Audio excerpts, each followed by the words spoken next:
Okay. Hello, everyone, and welcome to the latest Lunchtime Bites from the ICBE Advanced Productivity Skinnet. Today, our presenter is Lorcan Carroll, covering the area of how to make change stick. Lorcan has managed and led teams of engineers in medical devices for over 20 years, delivering a wide range of on-site major change projects. He has spoken internationally about quality continuous improvement initiatives and received the Abbott Divisional Vice President Award for these initiatives, in addition to being part of the team that delivered the Shingo Prize for Abbott. He's a certified green belt practitioner, a lean practitioner, a trainer, a practitioner in 6-box and what motivates me engagement training, as well as a Shingo site readiness assessor. Over the course of 20 minutes, Lorcan will share his perspectives on the human component of change projects, in addition to sharing a tool and a case study insights on helping change management succeed. The ground rules for today: Lorcan will present for approximately 20 minutes, followed by a 10-minute Q&A. Everybody is muted, but we do encourage you to submit questions via the chat function. If you hover your mouse over the screen, you should see that appear on the top or the bottom, and we'll call these out at the end of the presentation. And without further ado, I'll pass you over to Lorcan. Thank you, and good afternoon, everybody. And thank you very much, firstly, for taking the time to share this webinar with me, How to Make Change Stick. And as Owen has said, I'd like to share with you my story about a tool and a process that I have used that has really been, I suppose, the differentiator for me when it comes to making change stick. So the goal today, firstly, I want to provide you with some ideas and supports that may resonate with you in the short, medium, and long term for your business, and are, I would say, very apt in relation to the COVID-19 situation we're in at the moment. So here are some of the goals for the webinar. I'd like to share with you how to understand how you would influence people's actions or behaviors in a practical and scientific way. To develop predictability in human-dependent processes. Lastly, simply put, to understand why people do what they do. But I suppose first off, just to kind of get a feel for the attendees, what I'm interested in understand is, have you been involved in a change management project? And I suppose the context of that would be, organizational change, program change, major process change, or were you an owner or are you an owner of a KPI that needs to be developed? Great, those votes are just coming in. Just there in the high 80s for yes, but I'll share the full results in about, I'll give it another 5 seconds. Yeah, so it's 80-20 for yes, but I'll share the results with you now. They've changed slightly, but yeah. Okay, 77-23. Good. So I certainly think that the content for the rest of the webinar will be very relevant and hopefully useful to give you some ideas for change that you may be involved in, and even to reflect on change in the past. So to move forward, I suppose the philosophy. The idea here I'd like to get across and to share with you is to understand how to engage the people affected by the change by combining the best social science tools with the best technical problem-solving tools. So it's really about engaging the people affected by the change. And historically, my experience is that as change is developed, if people have a scientific way of understanding how to engage or influence the people who are going to be affected by the change.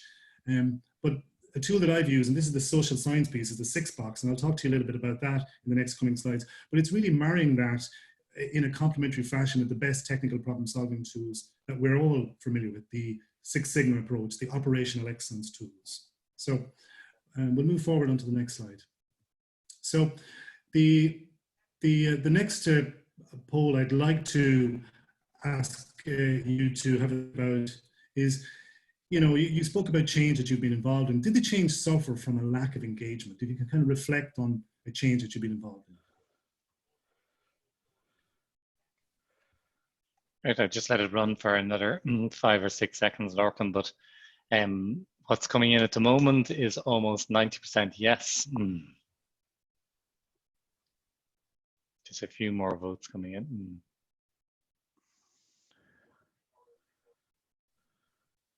Okay, probably no surprise in what you're going to see now. 95%. Okay. So thank you for sharing that data, folks. Appreciate that. So, you know, time for change. So why does change fail? You know, change is happening all the time, as we've seen even in the data here. You know, even in our COVID-19 times, change could be happening hourly, certainly daily, the way things are going.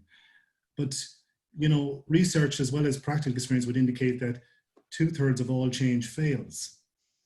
And the role individuals play in change initiatives is underestimated.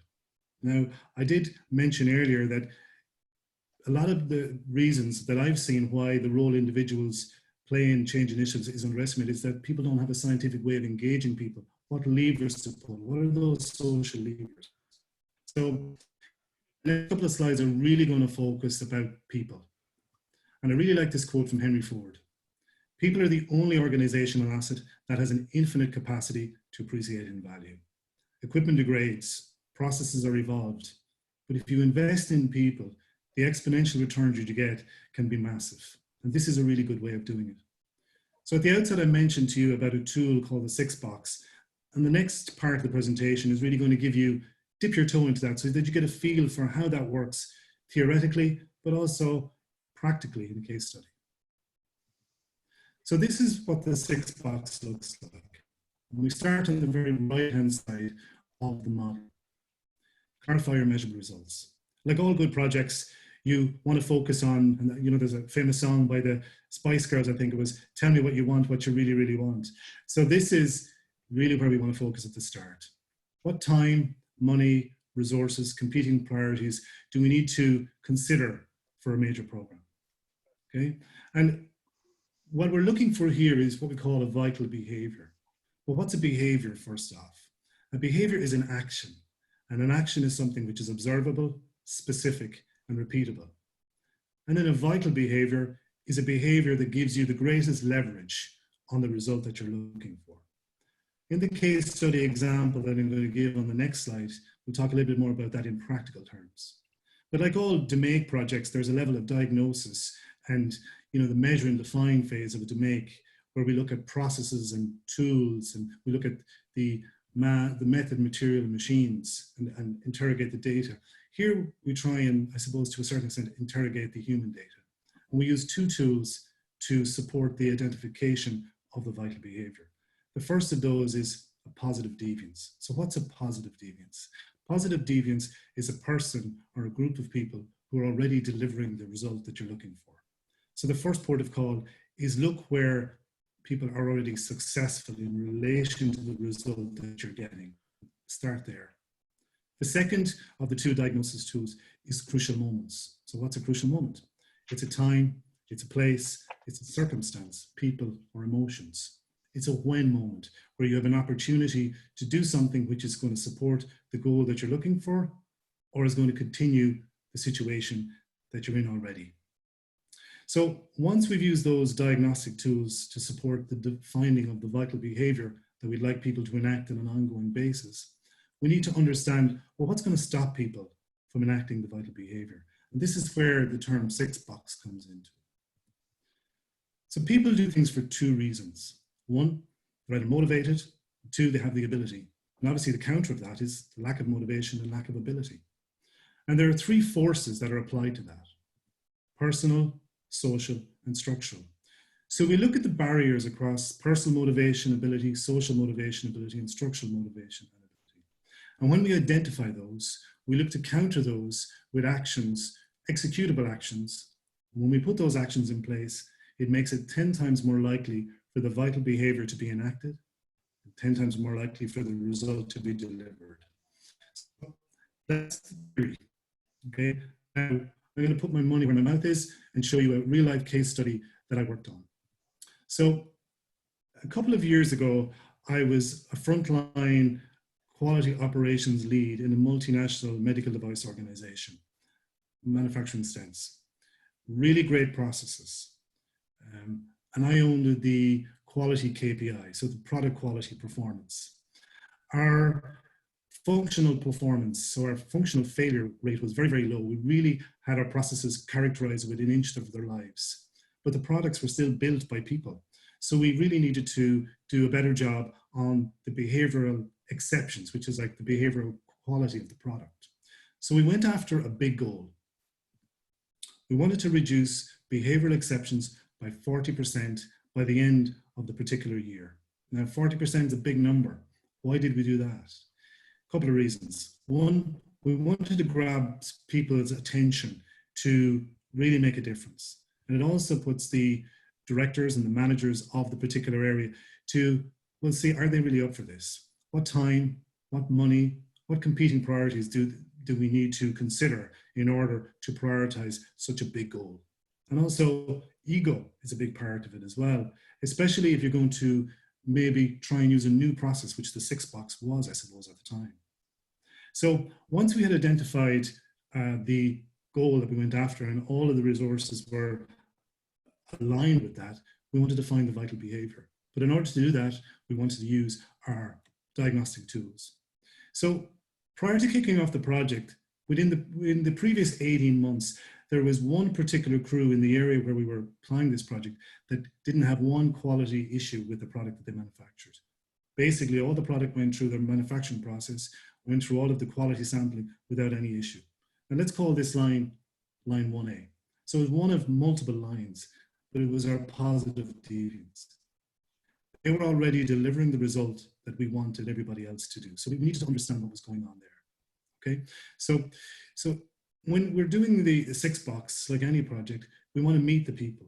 So we said we'd go where the success was. So we met a quorum of the individuals from line 1A. Now, you don't necessarily need to meet everybody. You may need to keep the line running. There may be too many people, but certainly the people that you want to meet are within that population are what we call key opinion leaders. Now, what are key opinion leaders? Key opinion leaders are people who have this social credibility, irrespective of their role. You need to get them involved early on. You don't pander to them, but you need to give them a role. If you don't, and you keep them outside the change initiative, they will spread the rumors, they will spread that negativity, your change will fail, they will outweight your change, you'll run out of steam. So it's really important that you get them involved.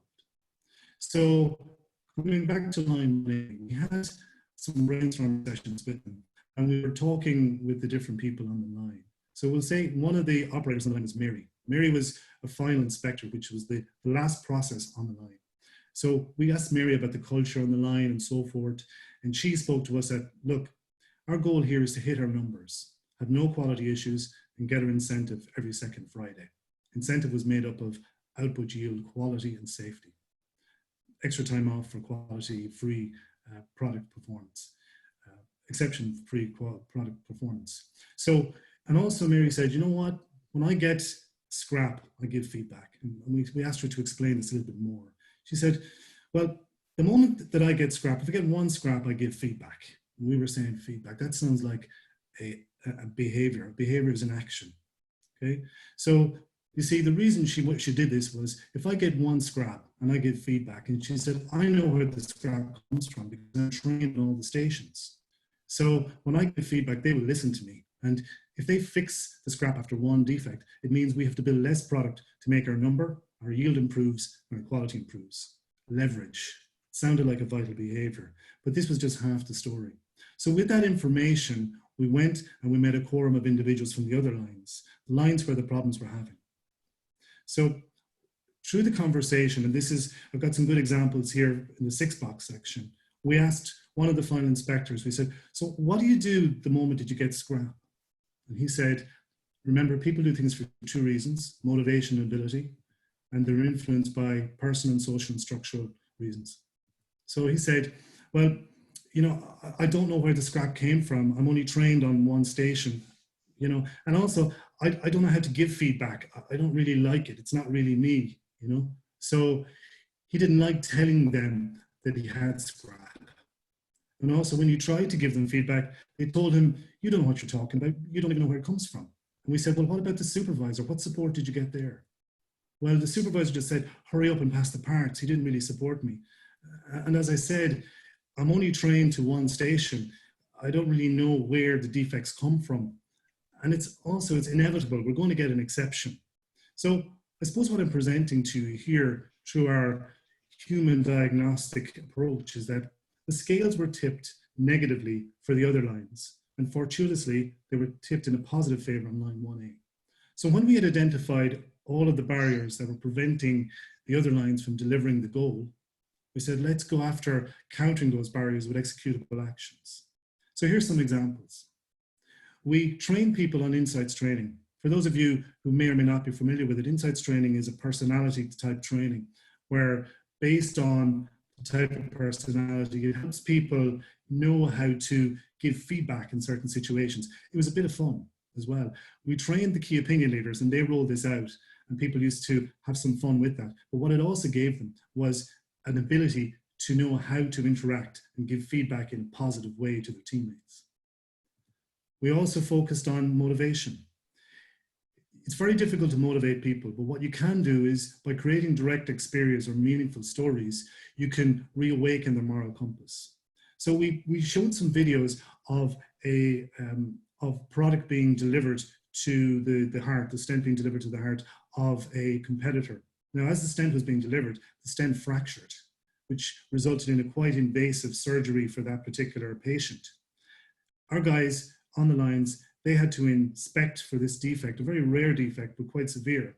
And it motivated and connected with some of them on the line as to the importance of the work that we're doing every day. Additionally, there was the final inspector story. We got the operators involved in creating actions to counteract the barriers. And one of the final inspectors piped up and said, "It's easier for you," he said. "You just have to get line clearance correct once a day. I have 1,500 opportunities to cause an exception," because that was the target of the day. And this was a very powerful message from one of their peers. Also, the supervisors put in place a process where they ensured that the operators gave feedback when they had one defect and supported them to do so. The training structure was changed. Everybody online was trained to all the stations prior to final inspection, so they knew where the defects came from if they had to give feedback. And lastly, reward what rewards.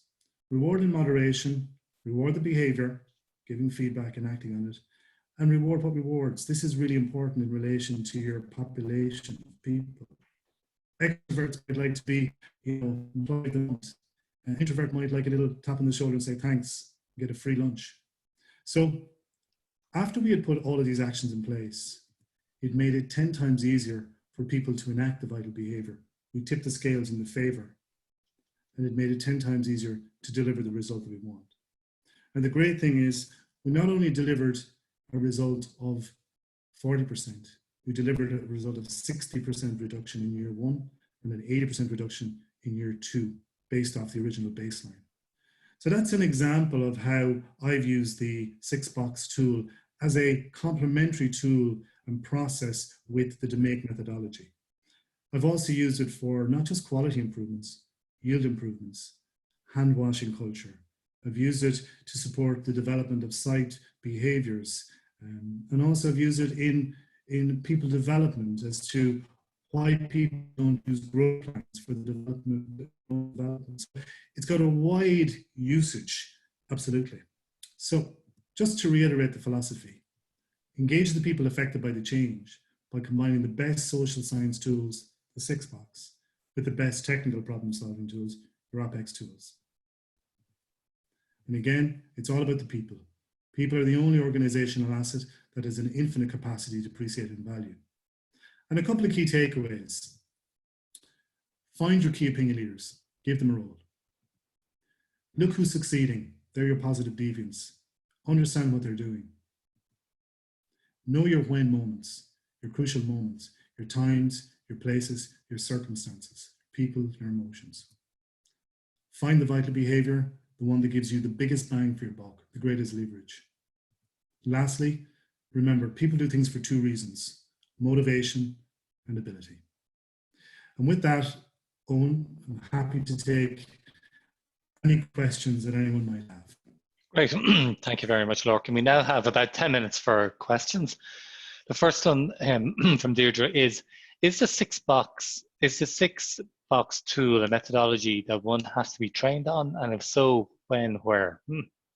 Yes, so I would always equate the 6-box method of training similar to how I would train people on your DMAIC methodology. There is training on either all of the tool or portions of the tool. And then it's practice on a real project, because that's the best way to embed skill. And how the training is done, that's something that I can do. Either I can come on site and facilitate a project, train people through the tool with a real life project. That's something that I've done in the past. Or we can take elements of the tool and focus on it, for example, looking at only barriers or looking at crucial moments and applying them to, a niche situation. So it's very flexible. But yes, training is with myself and very similar to training that you would do on a, DMAIC methodology. Great. Lorcan, would you mind putting back on the 5 summary points if some people wanted to have a read of those while they're pondering questions? And we have another one. Did you turn the output and actions into the key site projects, and were they connected into the site strategy? Yes, they were. How they became part of the site strategy, they were added to the people section of the, I suppose we had pillars, and the people section of the site strategy. So the 6 box became the methodology of choice for people engagement. So absolutely, and it supported a lot of the continuous improvement that we did in advance of Shingo for the particular site that I was on. Great. Do you have any tips on dealing with negativity, especially at the interviewing stage, when you're interviewing people about the processes at the preparatory stage? Yeah, the way I would look at it, with the 6 box, there's no manipulation. You're very, very straight about what you're trying to do. There's a level of vulnerability because you need people's help about this. What I have found is that it's natural for people to want to vent at the start of a brainstorming session. Natural. But prior to using the 6 box, all we ever had was a flip chart, and we were writing down, ideas in no particular order. But what this helped, and we would explain the tool to people and what we're doing and why we're doing it. And, you're actually saying, this site is run by people. And this tool here is to help us understand why people do what they do and how we can help you. So absolutely, you will get a little bit of negativity, but when you have a process to follow, you can get there and you can explain to people how and why you're doing it. And that's why it's really important that you bring your key opinion leaders on board, because sometimes they may be the loudest or they may be the quietest, but they're the most influential. You need to get them involved. Great, and I imagine you kind of covered it there in terms of it's probably important the lance to boil in terms of let people vent off before you kind of explore further in constructive dialogue. Yeah, you gotta measure it. I mean, it's not a a total event where that's all we're going to get out of this. It's natural that people want to kind of get their thoughts flowing, and sometimes that happens through a kind of a venting session at the start. But you're not a psychologist. They're not lying on a couch looking for personal solutions. So you certainly just have to weigh that up. But when you have that process, it helps to anchor you back to the reason why you're in the room in the first place. You clearly explain what you're trying to get at. Great. It's another question on this was essentially circling or closing the circle on the loop, which is did you connect these findings and inputs from employees into the site/global engagement processes or into values behaviors? Yeah, a number of the giving feedback and acting upon feedback, that is respecting every individual. And one of the site behaviors for the site in question was respecting every individual. And that's a very tangible example, a very practical example of showing respect. So if somebody was to give feedback and it was to be received very negatively, and you had a site behavior which was respect every individual, well, I would say the person who got the negative feedback wouldn't really feel that site behavior connected with their lived experience. So what we did with these projects was we had, they're almost like the Olympic circles. You had projects focused in areas, and then they were feeding back up into the overall site behaviors in a tangible way. Because if you've got site behaviors and have no practical application and no evidence of how they're being lived every single day, then they are just window dressing. I hope that is a good example of practical application and how it flows each way. Right. If there's no more questions, just one final one, which is if people are considering a change management project, what tip would you give to them to do as a first step today? The first step, and it might sound like the most basic one, but it's aligning on the SMART goal. If the key stakeholders are not genuinely aligned on the project or the SMART goal, and that's the time, the money, competing priorities, and even the ego, some of these projects could take months. And if you throw the dart at the dartboard today, the first thing you want to do is make sure it hits the dartboard in a couple of months' time, and then as close to the bullseye as possible. But if there's misalignment on the expectations, the measurable expectations of a program, then as the time frame moves forward, people drop off and they get disconnected regarding what the true goal of the project was. Okay, thank you very much, Lorcan. If there's no other questions, I don't want to keep and stand any longer between people and food. First of all, I just want to thank Lorcan for those great insights and for everyone who attended the webinar today. The video and slides will be uploaded to the ICBE website later today / tomorrow. And I look forward to seeing everyone at the next ICBE Lunchtime Bites. Thank you very much, Lorcan. Thank you. Thanks, everybody. Thanks, Lorcan. Thank you. Bye-bye. Thanks, everyone. Thank you. Stay safe.